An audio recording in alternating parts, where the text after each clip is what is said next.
So, all sorts of people were attracted to Jesus for his teaching and for his healing. People were curious about Jesus' take on life and his ability to perform miracles.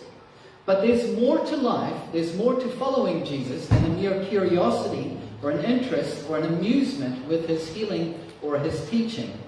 The next step after being curious about Jesus is to become his disciple.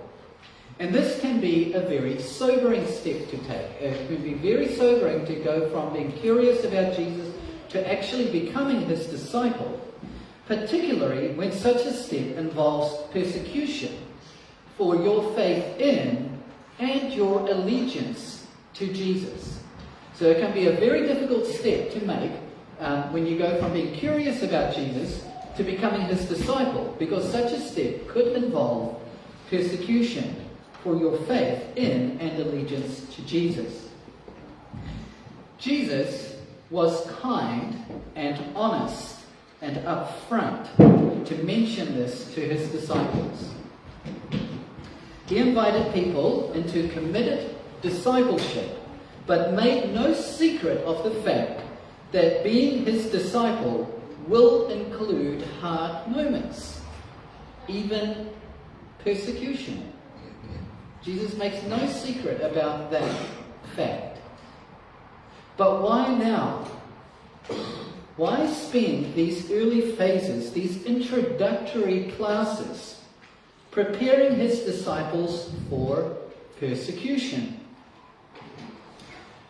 Well, as we've been following Luke's account of Jesus' life, we know many religious leaders had been turning against Jesus. Some even wanted Jesus dead.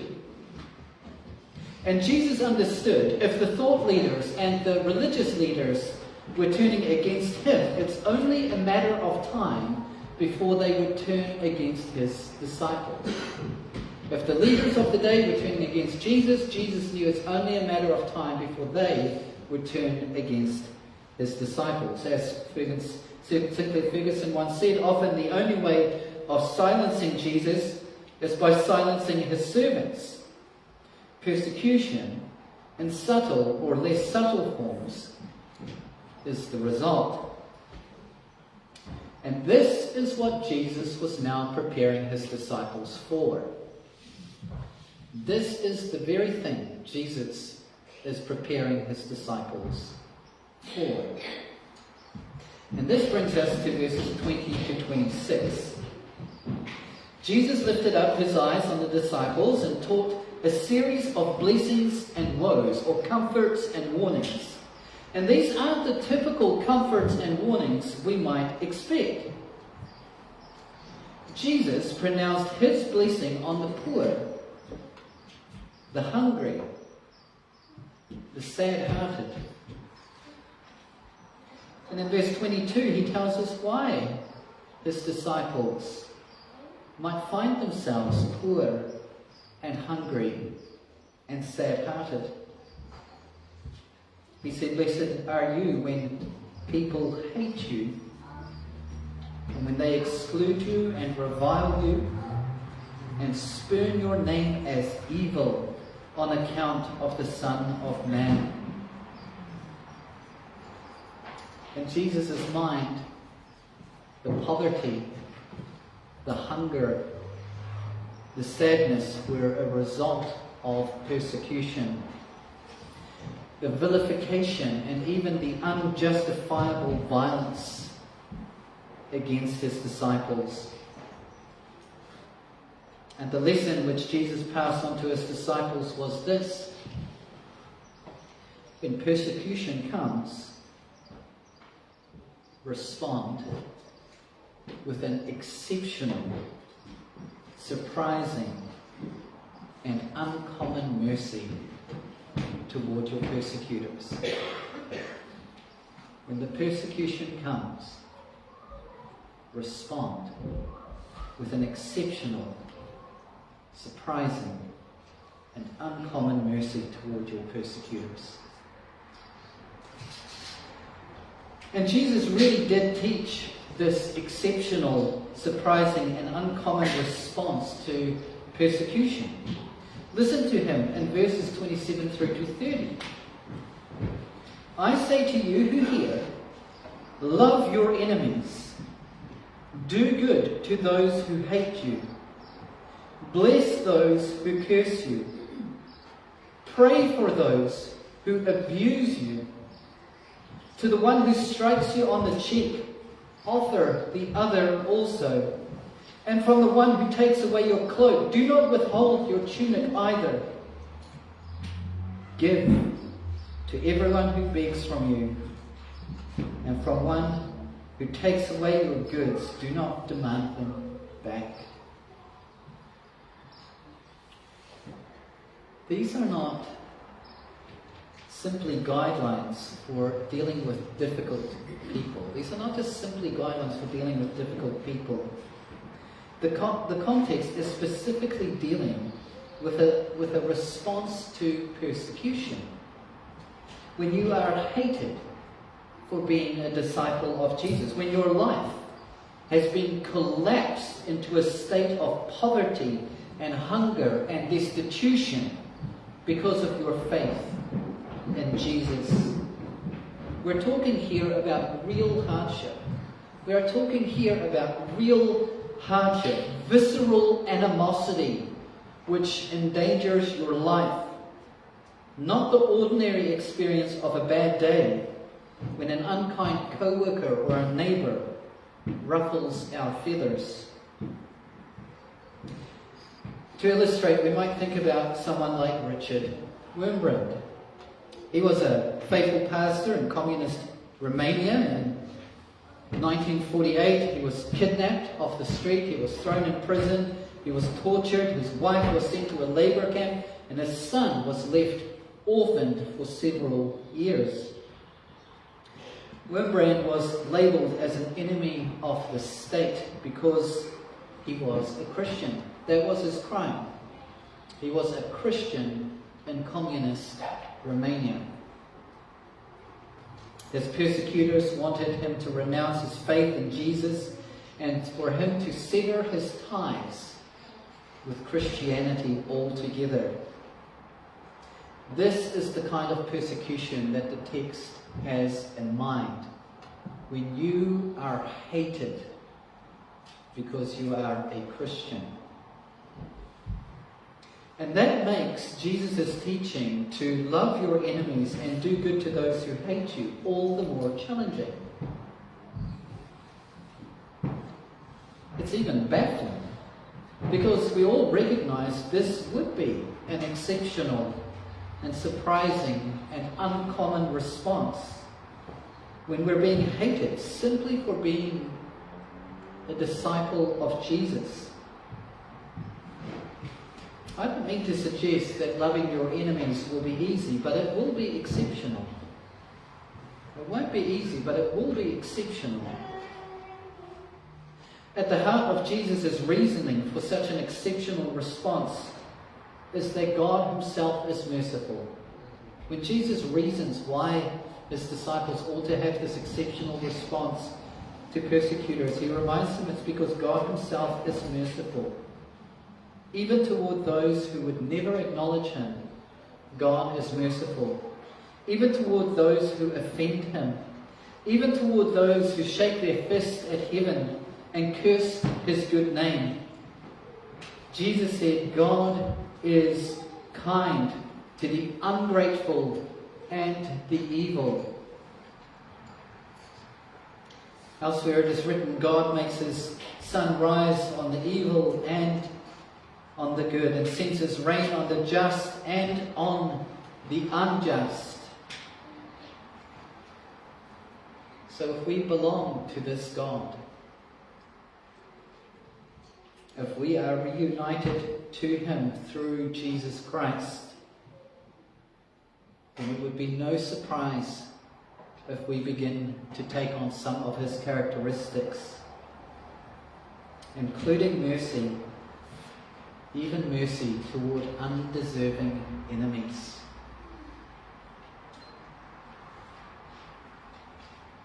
This is a very sobering teaching from Jesus.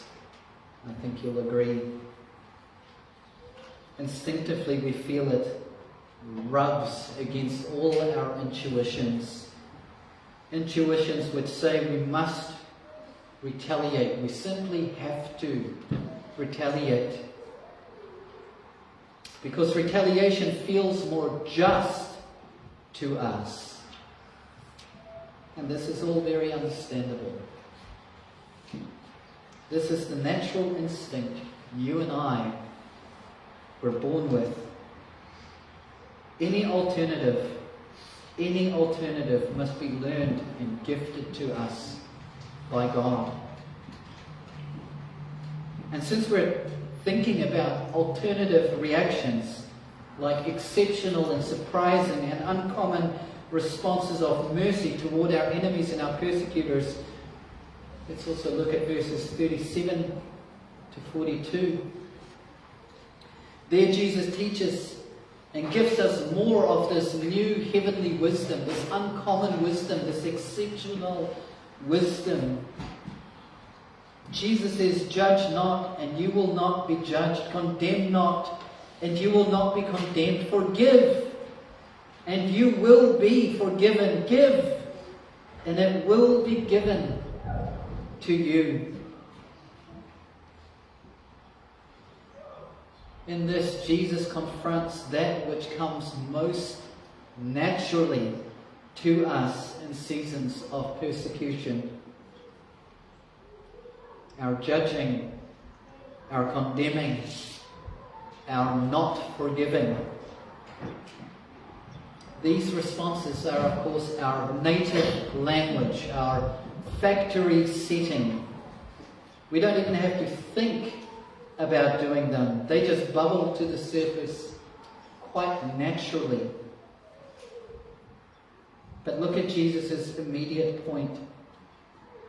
If we're going to take him at his word, demonstrate an exceptional, surprising, and uncommon response of mercy toward our enemies, Jesus promises a boomerang blessing from God. A blessing that will come back upon us. If we are mercifully generous toward our persecutors, God will be mercifully generous toward us. Good measure, pressed down, shaken together, running over, will we put into your lap. For with the measure you use, it will be measured back to you. You know, what makes a promise like this hard for us to believe is that we assume we only have this life to live. This is what makes believing that kind of promise difficult for us, because we believe this is the only life we are given to live. And therefore all justice must be handed out in this life. That all wrongs we've experienced must be corrected before we die, or else they might never be. And that is our genuine fear. We fear if all wrongs aren't righted in this life, they might never be. And this leads us to hold back on mercy toward our enemies. But this is not the Christian view of things. Some justice will be handed out in this life for genuine evils committed, small and large. We see this to some imperfect measure in our justice system, and even large prosecutions like the Nuremberg trials. But eventually, all injustices, even the ones that manage to duck official and insufficient prosecution in this lifetime, will be settled by God. There will come a day when those who have done good will receive the resurrection of life, and those who have done evil the resurrection of judgment. All accounts will one day be settled fairly. And that's the challenge for us, isn't it? That's the challenge for us. To trust God will do what is right, especially on behalf of those who have suffered for their allegiance to God. That's the challenge for us, to believe that God will do what is right, especially on behalf of those who have suffered for their allegiance to Jesus. But if we do trust God with this, our strong impulse to exact justice upon our persecutors can be abandoned. Knowing the merciful generosity we show to even our enemies will, in greater measure, be returned to us. C.S. Lewis, in his fictional story about eternity, The Great Divorce, tells of an inquisitive soul trying to make sense of heaven. And there the inquisitive soul was taught, "Son, you cannot in your present state understand eternity. That is what mortals misunderstand. They say of some temporal suffering, no future bliss can make up for it, not knowing that heaven, once attained, will work backwards and turn even that agony into a glory." This is the substance of Jesus' promise here. The agony of suffering persecution, the poverty, the hunger, the sadness, and then responding to our enemies with exceptional, surprising, and uncommon mercy is not the last word on the matter. God will work it backwards in heaven. Our mercy toward our enemies turns back upon us and becomes glorious mercy toward us.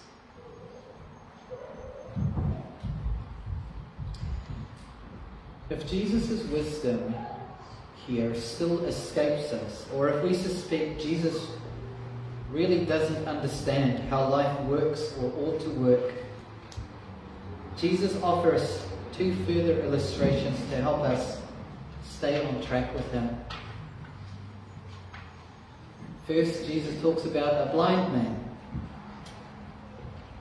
That's us. That's us, the blind man, if we hesitate or disbelieve Jesus' teaching here.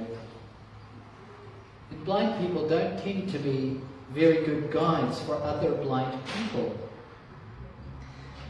The blind here being those who hesitate to believe Jesus' teaching. Being blind, trying to lead the blind, means no one knows exactly where they're going or what they're supposed to do. At kids' birthday parties, we used to play pin the tail on the donkey. Maybe you have good memories of birthday parties like that as well, when you were blindfolded. You were spun around a few times if they were especially cruel. And then you're given a task to pin this tail on a donkey.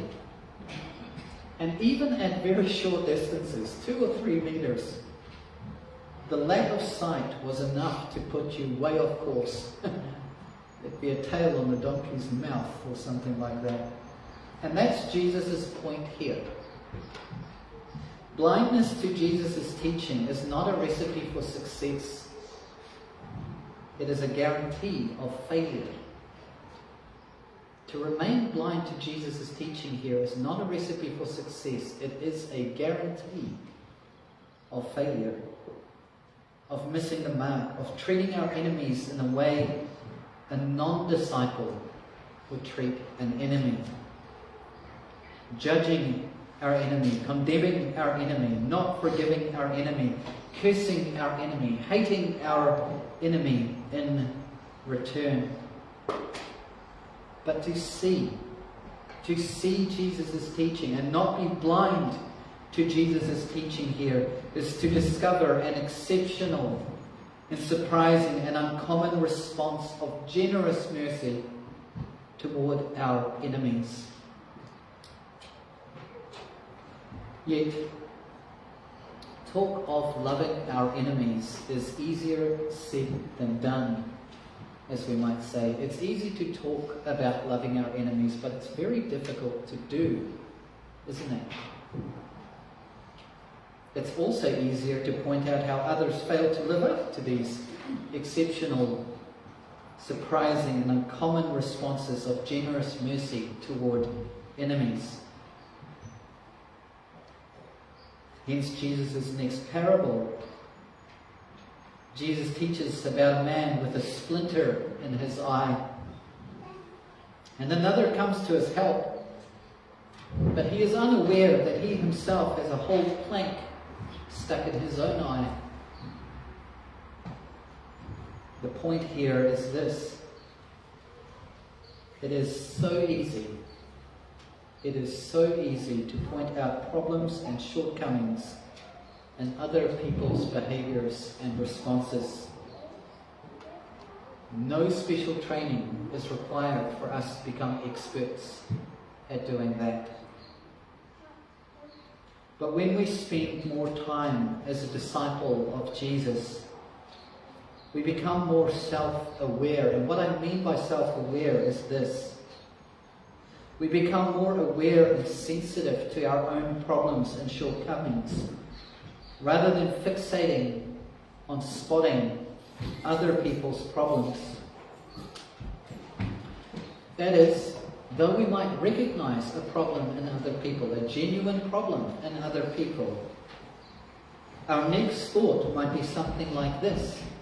We might recognize a problem in someone else. We might recognize as a genuine shortcoming that needs to be repented of and surrender to Christ for his healing. But the very next thing we might do, if we are wise, is something like this. We might say to ourselves, I have that problem too. I'm tempted by a same or similar sin. We might say, given the pressure that person was under this week, I would have responded poorly also. This step of self-awareness needs to be injected into our response pattern. Or to use Jesus' words, we need to take the log out of our own eye first. And once we've factored in this log extraction that we all need to do, we'll be in a far better position to help others out of their sins also.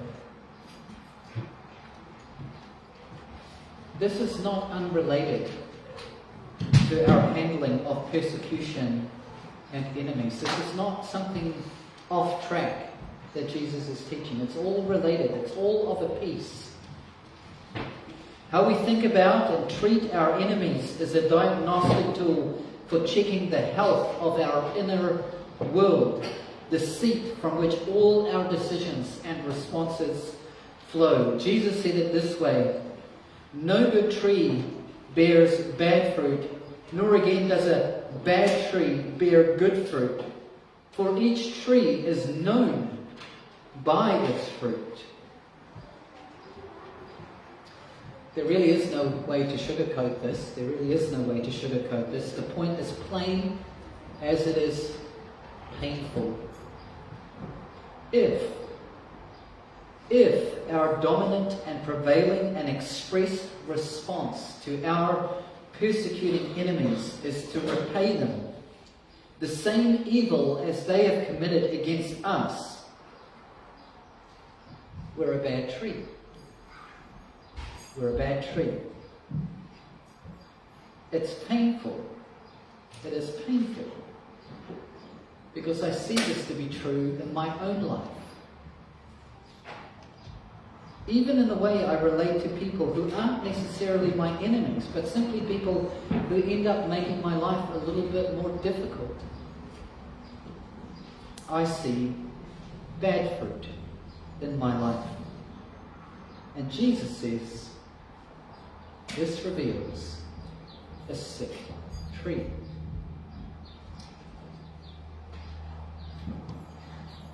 Gratefully, this doesn't have to be the last word on a person's life. Identifying our sickness, seeing bad fruit, is not fatal, but it does prompt us to look for a cure. When you see bad fruit in your life, it's not fatal, but it is a prompt to go looking for a cure. And the cure is Jesus himself. Jesus said, everyone who comes to me and hears my words and does them, I will show you what he is like. He is like a man building a house who dug deep and laid the foundation on the rock. And when a flood arose, the stream broke against that house and could not shake it because it had been well built. That's the antidote to a life of bad fruit. The antidote is to come to Jesus, to hear his words, and then to build your life upon his words. That is the essence of being a disciple of Jesus. It is the lifeblood of a good tree. It is the locus of power for an exceptional, surprising, and uncommon response of generous mercy toward our enemies. Look, I know this has been a very quick attempt at grappling with Jesus' great sermon in Luke chapter 6. But let's close by thinking on some points of application. Firstly, not every negative or inconvenient experience should be interpreted as persecution from our enemies. Sometimes people aren't at their best, and they will confront us with their foolishness and their immaturity, whether we're Christians or not. Sometimes you will experience people not at their best, and you will have to endure their foolishness and their immaturity, whether you're a Christian or not. And that is not necessarily persecution. Even so, Jesus' teaching here can spill over into those lesser situations of trouble, where we can express a measure of mercy and love to everyone. Secondly, I do not know whether we will experience serious persecution of the kind Jesus had in mind in our lifetime. I don't know. But I do know this. There has seldom been any extended period in history where Christians are not persecuted somewhere in the world.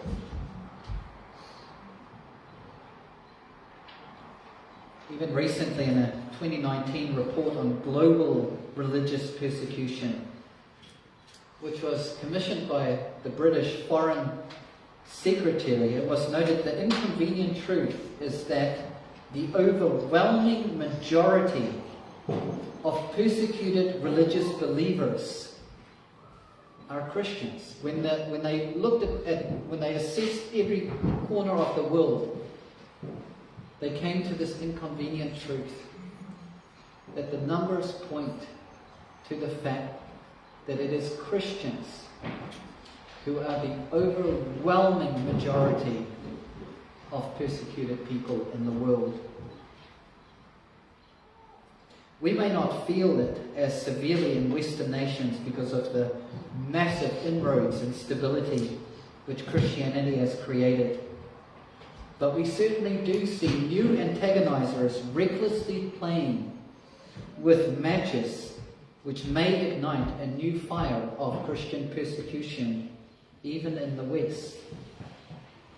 For this, we would certainly need the wisdom and the power of Jesus to respond with an exceptional, surprising, and uncommon mercy toward our enemies. Thirdly, not all of us might agree that this is a winning strategy in times of persecution. Not all of us might agree that this is a winning strategy when faced with seasons of persecution. And certainly we would be right to appeal to a just and a righteous state to wield the sword of justice and intervene on our behalf. But say no such appeal can be made. And the state is complicit in the persecution of Christians. Is an exceptional and surprising and uncommon response of mercy toward our enemies really a winning strategy for Christendom? Is that really the way that we're going to win this thing? Shouldn't we fight back rather than turning the other cheek for further insult and injury? As we ponder that question, let me close with a remark from history. Emperor Nero persecuted Christians with unusual cruelty. He would dress them in animal skins and send them out to be torn apart by wild dogs. He would impale Christians and then burn them as torches in his stately gardens. This was real persecution, as Australian historian and apologist John Dixon said. Countless numbers of Christians turned the other cheek and loved their enemies all the way to their deaths. Well, Nero died, and Ignatius, a Christian bishop, wrote to various Christians who would still face these sporadic persecutions in the empire. And he said to them, in response to their anger, be gentle. In response to their boasts, be humble. In response to their cruelty, be civilized. Do not be eager to imitate your persecutors, but let us be eager to be imitators of the Lord. This love your enemy response did not weaken Christianity in the Roman Empire. To love your enemies was not a defeatist approach for Christians to take. Rather, within 300 years, although peppered with persecutions, Christians became unignorably numerous within the Roman Empire. An emperor himself converted to Christ, and eventually Christianity won the respect of that empire. To love your enemies may not be a strategy we arrive at naturally. But as we come to Jesus, as we hear his word, and as we build our lives upon it, including an exceptional, surprising, and uncommon response of generous mercy toward our enemies may yet see and experience Jesus for themselves. Let's pray together.